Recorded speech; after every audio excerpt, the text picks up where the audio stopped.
12వ అధ్యాయము దృశ్యము తొలగేది ఎట్లా?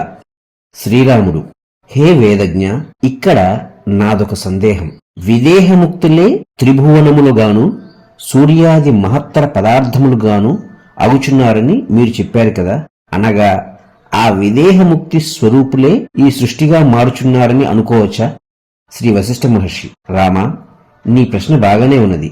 అయితే నేను నిన్ను మరొక ప్రశ్న అడుగుతాను.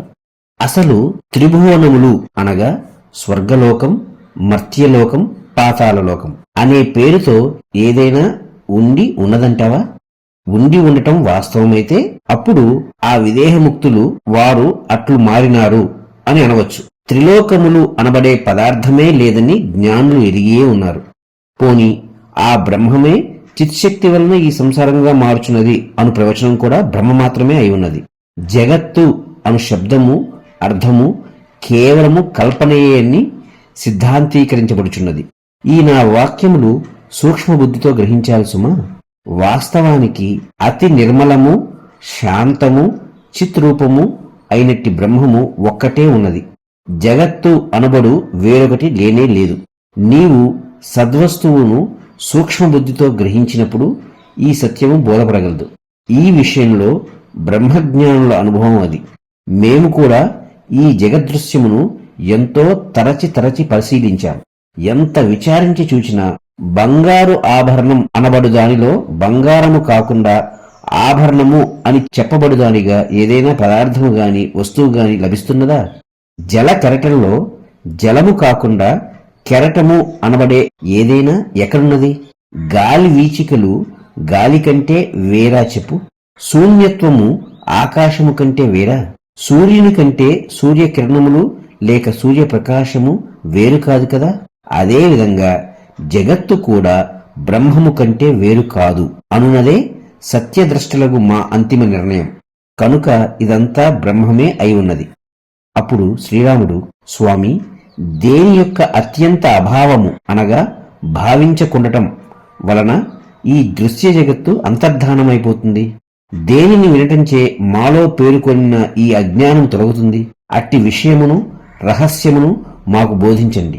అంతేకాదు, పరస్పర సాపేక్ష రూపమునే అనగా రిలేటివ్ టు ఈచ్ అదర్ ఈ దృశ్యము ద్రష్ట ప్రవర్తించుచున్నాయి అన్నది నిర్వివాదాంశమే కదా. ద్రష్ట దృశ్యములలో ఒకటి ఉండటంచే రెండవ దానికి ఉనికి లభిస్తోంది. ఈ ద్రష్ట దృశ్యము అన్నవి రెండూ అంతరించినప్పుడు మిగిలి ఉండేది నిర్వాణమే అని మీరు చెప్పారు. ఈ జగత్తు యొక్క అభావము అప్పుడు ఉండే స్వభావ స్థితి అగు బ్రహ్మము గురించి మరికొంత వివరించండి.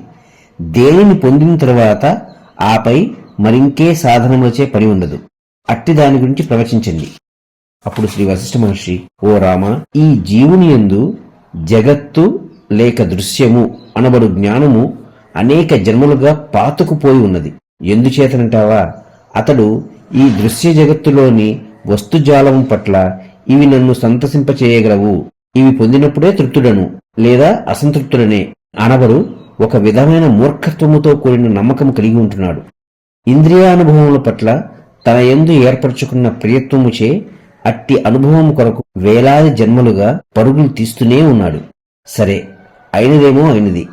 ఇప్పుడైనా చక్కగా విచారించడం ప్రారంభిస్తే మిథ్యాజ్ఞానము అనబడే విషూచి వ్యాధి తప్పక నయమవుతుంది.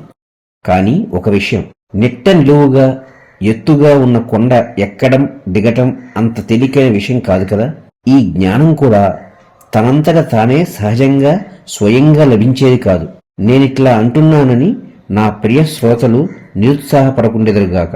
చాలా కష్టము అని చెప్పి నిరుత్సాహపరచడం నా ఉద్దేశమే కాదు. ఈ ప్రపంచంలో మానవుడు అనేక కఠినమైన విషయాలు కూడా సాధిస్తున్నాడు. ఎట్లా? అభ్యాసము, యుక్తులను ఆశ్రయించే కదా. అదేవిధంగా ఈ జగద్భ్రాంతి కూడా అభ్యాసము వలన, యుక్తి ఉపాయము వలన, సత్పురుషుల ఉపదేశములను వినటం చేత, శాస్త్రములచే చెప్పబడిన విజ్ఞానయుక్తమైన ప్రయత్నముల చేత తప్పక ఈ జగద్భ్రాంతి ఉపశమిస్తుంది. నీకు చెప్పబో ఈ కథనము వలన బోధ అనగా అవేర్నెస్ స్వరూపముగు ముక్తి తప్పక లభిస్తుంది. ఓ రామ, మనం విచారించబోవు ఈ కథనముల వలన బోధ స్వరూపముగు ముక్తి తప్పక లభిస్తుంది. బోధ అనగా సెల్ఫ్ అవేర్నెస్.